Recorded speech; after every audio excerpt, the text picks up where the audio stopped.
So, nung nasa PIDEA po kayo, ano yung pinaka-assignment ninyo o ano yung pinagkakaabalahan niyo during your 4 years o 5 year? Opo. 4 years, Bale, oo. naging ano po ako 'no, naging, operatiba, naging, team leader at, naging, hepe ng investigation ng Intelligence and Investigation Service. Okay. So, kanina po sinabi niyo napag-initan kayo noong 2013. Paano po yung napag-initan kayo, sir?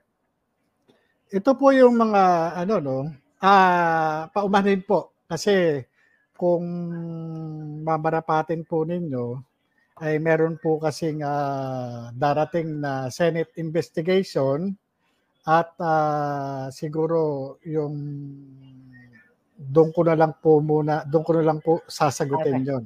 Ngayon po Okay. do'n sa mga iba itatanong niyo po baka yun pupuwede ko pong sagutin kung Okay. ano po, mamarapatin po ninyo. Okay, sir. Okay, naintindihan ko.